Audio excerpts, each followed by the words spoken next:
thought you might return. Now, where were we? I told you about the folly of Aristagoras and the great king's wrath. There was Themistocles, the defense of Greece, and the rise of Athens. Ah yes, Brasidas and Lysander, and the great war that tore Greece apart. My, we really did cover quite a lot. Perhaps this time I'll stick to a single subject. While the Greeks squabbled endlessly, to their north there lay the entirely unremarkable kingdom of Macedon, a poor, rugged land, its borders beset by belligerent neighbors and driven from within by feuding nobles. For centuries, the kings of Macedon had done all they could just to hold this fragile fiefdom together. Glorious expansion was out of the question. All this changed when Philip took the throne. His was an improbable kingship. The crown only passed to Philip after both of his older brothers had their turns on the throne cut short. One slain in battle, and the other by an assassin's blade. Determined not to meet the same fate, Philip immediately set to reforming the Macedonian military, arming his soldiers with pikes as long as 4 men laid head to toe. As for those troublesome nobles, the prospect of prize commands in Philip's new army provided a tempting incentive to good behavior. When Philip marched against the Scythians, his eyes set on yet more plunder to feed his growing realm. There was a new commander among his forces, his teenage heir, Alexander. A boy of little experience, but tremendous ambitions. Philip was about to give his son a first, alluring taste of glory. Alexander had certainly enjoyed an upbringing to match his grandiose ambitions. His tutor had been none other than the great philosopher, Aristotle. Aristotle taught him political theory, ethics, rhetoric, music, science, mathematics, but above all else, it was Homer's Iliad that entranced the young prince, the epic tale of Achilles' wrath. When Alexander was still a boy, a horse trader presented a hot-blooded stallion to Philip's court. It was a magnificent animal, its coat a shining black with a white mark like a star upon its head. None of the fine horsemen of Macedon could tame the beast. Until, that is, the boy Alexander realized that the horse was afraid of its own shadow and turned it towards the sun. Alexander named the steed Bucephalus, and from that day forth the two were bonded like brothers. Now sat proudly astride his mount, Alexander accompanied his victorious father on the road home to Macedon, through the rocky territory of the Triballi. It was to prove an eventful journey. On campaign with his father, Alexander had finally been given the chance to prove himself. Things were not always so harmonious between father and son. Alexander's fiercely protective mother, Olympias, was not Philip's only wife. Nor was she a full-blooded Macedonian. At the wedding feast for Philip's 7th wife, the girl's father proposed a toast.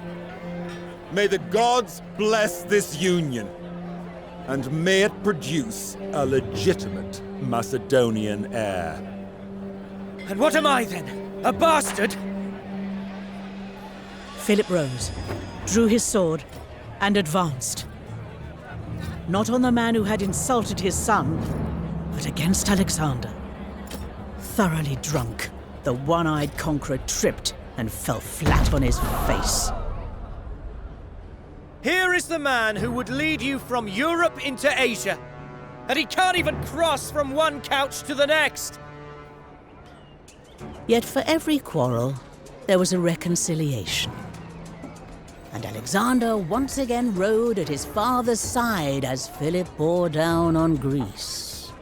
Philip had long wished to be master of the Greek world, and the wily campaigner had used all manner of diplomatic tricks to extend his influence to the south.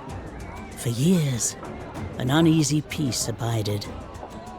But now, the Greeks prepared to make one last stand against their would-be conqueror. Astride the road to Chaeronea, the Greek forces waited. On their right, the Athenians, their empire long diminished but their pride irrepressible. On their left, the Thebans, among their ranks the elite sacred band. From the north, their long pikes swaying above storms of dust, came the Macedonians. And on their flank, with full command of the king's finest cavalry, was Alexander.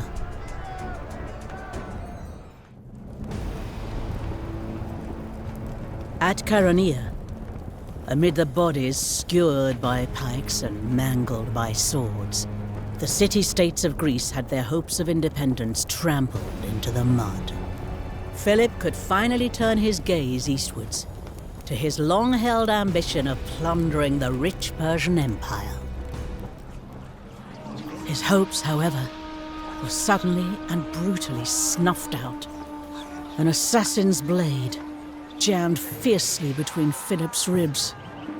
The Lion of Macedon bled out in the dust, a fate he had brought upon so many others. And so it came to pass that Alexander, merely 20 summers of age, ascended to the throne of Macedon. The nobles swore him fealty, some gladly, some reluctantly, some out of duty and some out of calculation. Some were never given the choice, struck down on the new king's orders before they could cause trouble. Assassination, you see, was something of a staple of Macedonian politics. Equally routine was the propensity of Macedon's northern neighbors to invade whenever a king died, like jackals converging on a fresh carcass when a lion has moved away. The gleaming diadem of royalty set freshly upon his brow, Alexander marched north, where the first true test of his reign awaited. Not all of the northern tribes were foolish enough to pick a fight with Alexander. Like a keen-eyed jeweler, able to discern the potential in a rough and unshaped stone, King Langaros of the Agrianians chose to ingratiate himself with the Macedonian monarch. Langaros informed Alexander that a tribe known as the Autariatai were planning to attack the Macedonians, and even more helpfully, Langaros offered to deal with them himself. Alexander gladly accepted. And so, from every hamlet and township in the Strymon Valley, Langaros called upon his forces. Swift peltasts, clutching their throwing spears tight, cavalrymen atop hardy horses well used to cantering through rocky hills, stout infantrymen armed with that wicked long blade, the rhomphaia. To ensure their commitment, Langaros spoke to them of duty. To bolster their fortitude, he invoked the gods. But to strengthen their zeal, Langaros promised them plunder.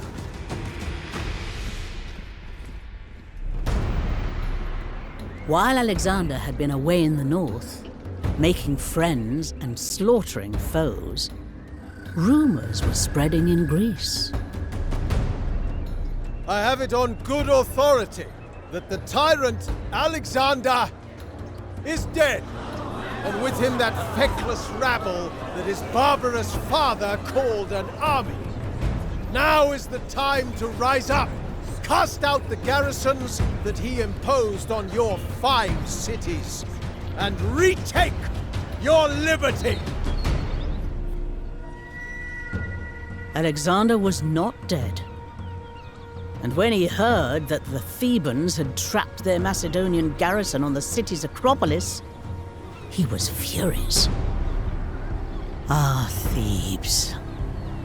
The city where Hydaspes had plucked out his own eyes, where Antigone hanged herself, where Heracles went mad and slew his own family.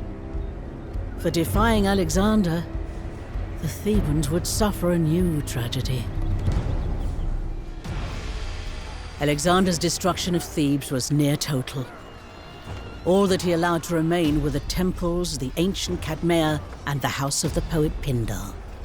The rest of the rebellious Greeks immediately surrendered, and Alexander could once again turn his gaze towards Persia.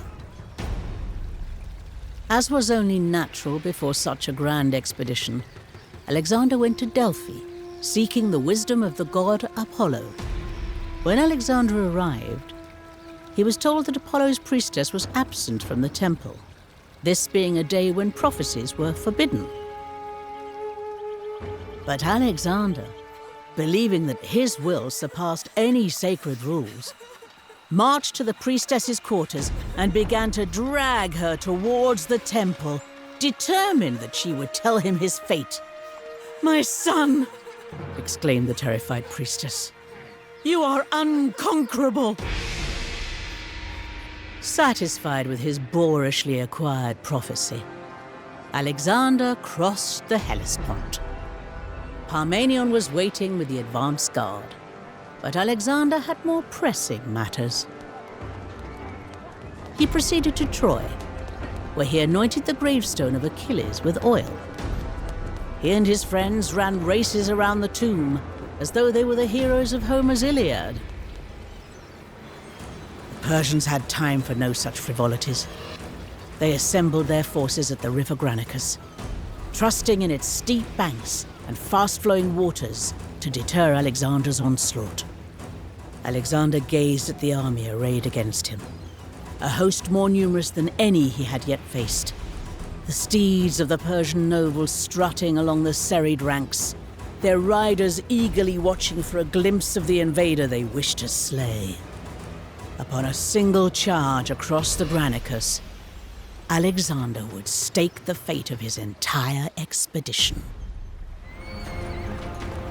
Like the kings of Homer's Iliad, vying for glory in the foremost ranks, Macedonian monarchs led from the front, and few with such zeal as Alexander. At the Granicus he plunged into the fray, as a famished wolf darts among a grazing flock, tearing at sheep and shepherd alike. But Alexander ventured too far, and a Persian horseman brought his sword swinging towards the king's neck. But Cleitus, lurching forward, sliced the Persian's arm from his shoulder. His first victory over the Mede in hand, and feeling just as invincible as the Pythian priestess had proclaimed him, Alexander marched on. His target was the coastal city of Halicarnassus, its grand harbor ringed by walls flecked with sea foam, where the great warrior queen Artemisia had once ruled. You see, Alexander had a rather unconventional plan to deal with the Persian navy. Rather than build a fleet and fight them at sea, he'd simply use his army to capture the Persian naval bases, one by one. The rightful queen of Halicarnassus was Ada II, a wise and learned woman, and a gracious benefactor of the temple at Delphi. But, deposed by her brother, Ada now languished in exile, until the arrival of Alexander presented her with an opportunity. The exiled queen welcomed Alexander, putting her wealth, her followers, and her considerable knowledge at his disposal. So splendidly did they get along, Ada even adopted Alexander as her own son. The siege of Halicarnassus, then, would be a family affair. Breaching Halicarnassus was a tremendous feat, as had been the victory at the Granicus, not to mention the slew of cities throughout Asia Minor that had surrendered without a fight. Yet the victory Alexander truly craved remained elusive. He set off once more, seeking a confrontation with the Persian king Darius III, named after the very monarch who had launched the first Persian invasion of Greece. Along the way, Alexander came upon the town of Gordion. Here, there was an ancient cart tied to a post by the most fiendishly intricate knot, a tangled mass of ancient cords twisting, snaking, weaving, slipping over and under and around a knot with no visible beginning or end. Not a very interesting attraction, you might think, but it was said that whoever could undo the knot would rule the world. Alexander examined the knot, paused for thought. Then with a single stroke of his sword, simply sliced it in two. From there, Alexander proceeded south, until he reached Cilicia. He began to feel a frightful heat rising in his breast. Then he broke into a wild sweat, frothing like a raging stallion. He flung himself into the icy cold waters of the river Kidnus, but emerged racked with cramps and fever. All of the king's physicians feared to administer a remedy. What dreadful tortures would await them if they failed, or worsened the king's condition? Only one, Philip of Acarnania, was willing to produce a cure. But as Alexander was about to raise the potion to his lips, a messenger passed him a letter from Parmenion, claiming that the Persian king had paid the doctor to poison him. Alexander looked the physician straight in the eye and downed the cup in one go. At first, the king fell back, his breath lost, swooning into near unconsciousness. But then, as Philip attended to him, Alexander regained his senses and felt the cure work its way through his body.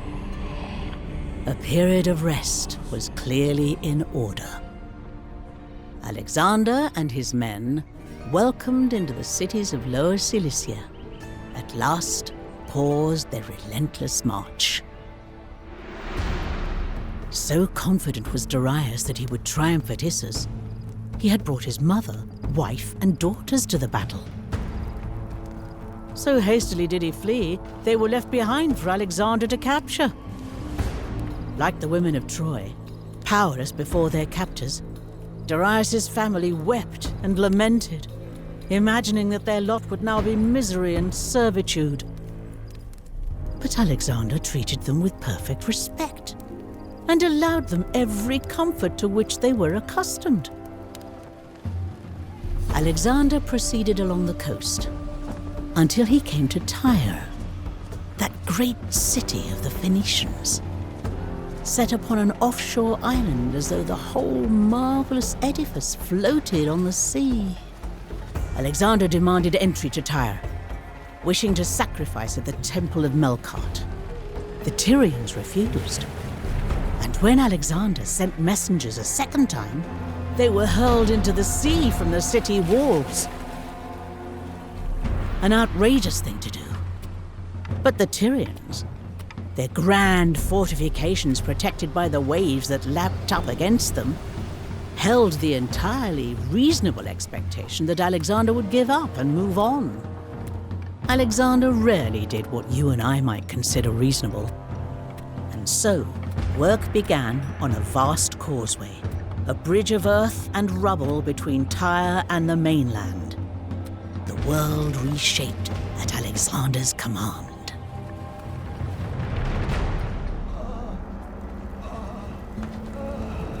The Tyrians paid an awful price for defying Alexander. Thousands were slaughtered in the city. Thousands more crucified along the beach. The rest sold into slavery, condemned like the women of Troy to know ever after that once they had ruled a great city by the shore.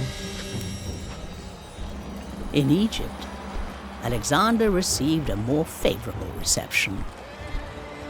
The Egyptians had always chafed under Persian rule, and so when Alexander arrived, they hailed him as a liberator. They proclaimed him Pharaoh, the incarnation of Ra, and Alexander blessed his new subjects with a magnificent city, Alexandria, crowning the rich Nile Valley. Having seized the jewel of Darius' empire, Alexander turned once more to defeating his rival in battle.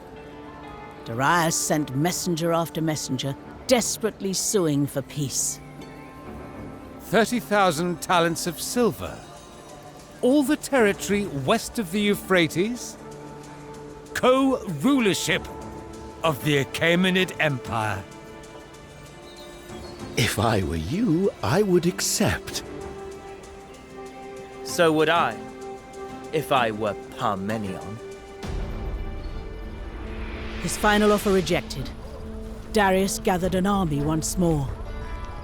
They awaited Alexander at Gaugamela, arrayed in their thousands upon a grim and dusty plain.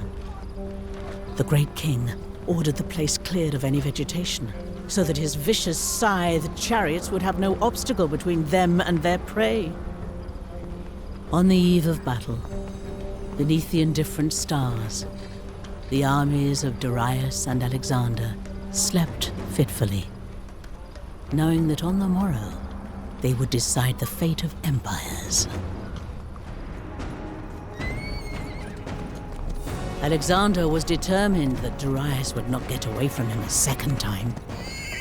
Over jagged hills and shifting dunes, Alexander chased the great king, urging his swift riders on through freezing desert nights and days cruelly elongated by the summer sun. But when Alexander finally caught up with his foe, Darius lay dying. In the dirt, amidst upturned wagons and mules broken from exhaustion, the great king of Persia bled out, murdered by his own men. Alexander had Darius' body cleaned and dressed, and returned to his mother. And so, a mere 5 years after he inherited the crown of Macedon, Alexander seized the diadem of Persia, a king of kings, to be sure. The killers of Darius he hunted down. The cities that resisted his rule he stormed. But in truth, most of the Persian governing class willingly exchanged one king for another. Power such as Alexander now possessed is rarely left untroubled. Alexander caught word of a plot to kill him, hatched within his own court. The would-be assassins were rounded up and executed. Among them, Philotas, son of Parmenion. Philotas had known of the conspiracy, but said nothing. A crime, Alexander declared, as heinous as the plot itself. But what of Parmenion? The moment he learned that his son had been executed, he would be sure to act. And he had thousands of loyal men beneath him. No, he too would have to die. Armed and belted men in my tent. So, he's finally decided to do away with me. Will you resist, sir? No, I won't. But tell the boy king this. The gods cannot abide excess.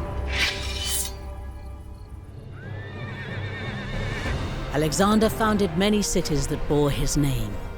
This one he named Alexandria Escate, meaning the furthest.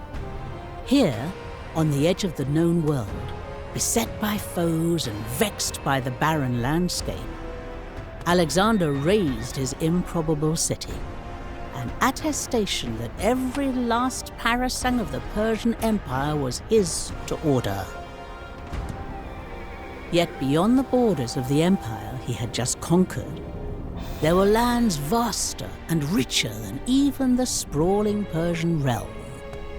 India, a place little understood by the Greeks, who traded tales of a land where giant ants dug for gold in the rich hillsides, where rivers of honey flowed from rocks, where men lived 100 or even 200 years untroubled by pains.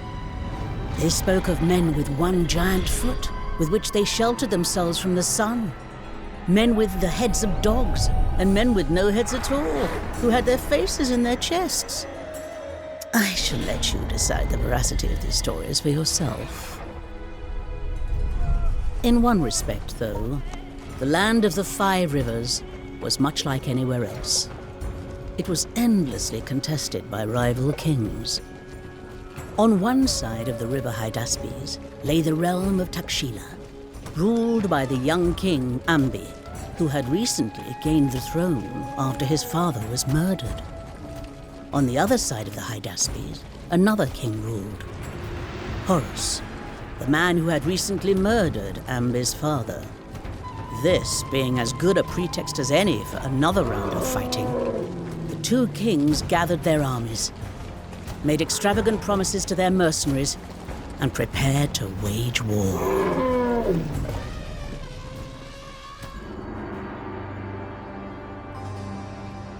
Back at the court of Alexander, things grew fractious. Now that he was king of Persia, Alexander was beginning to adopt Persian customs, including the practice of prostration before the king. To many of Alexander's Greek and Macedonian followers, this gesture seemed not only servile, but blasphemous, an honor reserved solely for the gods. At a banquet, Cleitus, ever the straight-talker, confronted the king. Both men were deeply drunk. What is this, Alexander? You dress in foreign finery. You consult with eunuchs and magi. If a Macedonian wants an audience with you, he has to beg it from some pompous Persian courtier, and then prostrate himself like a slave. Have you forsaken your own kinsman? Shut your wretched mouth, Cleitus. If it weren't for me, you'd be fending off Thracian goat thieves from some hillside hovel. No! If it weren't for your father, you'd have no army, no victories, no glory. Without your father, you would be nothing. And if he could see you now, he'd be ashamed. Alexander wrenched a spear from a nearby guard, hurled it across the room, and struck Cleitus dead.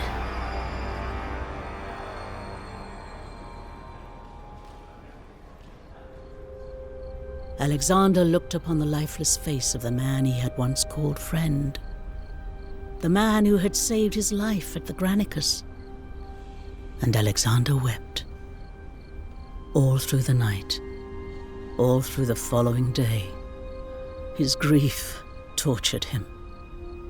A procession of friends and comrades, courtiers and flatterers, philosophers and wise men came to him, trying to soothe his guilty soul. But what roused him from his melancholy was a force greater, deeper than any grief: his yearning. India awaited, a chance not just for conquest, but to follow in the footsteps of the god Dionysus, to witness marvels unseen by any Greek, to reach the outer sea that girdled the earth itself.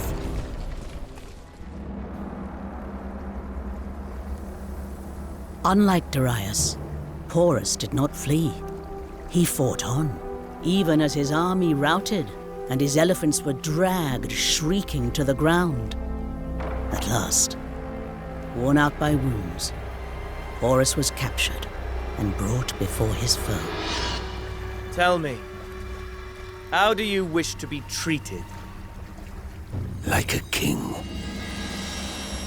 Admiring Porus's strength and nobility, Alexander not only spared him, he made him the latest satrap of his ever-expanding empire. Alexander gained one friend that day, but he lost another. His wounds were too great, my lord. No. He has overcome worse than this.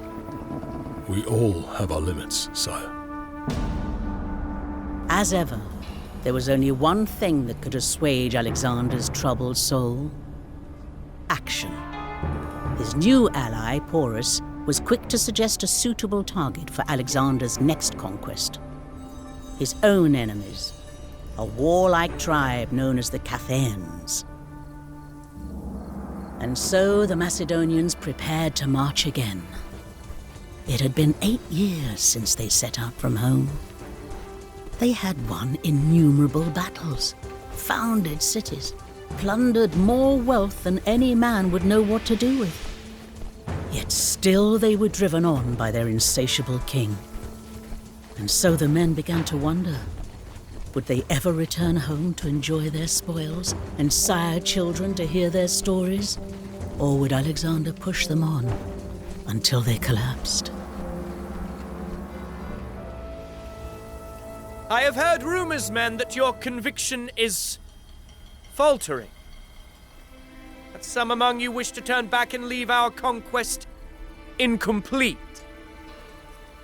Do you not know what lies beyond this river? Lands lusher than you have ever seen.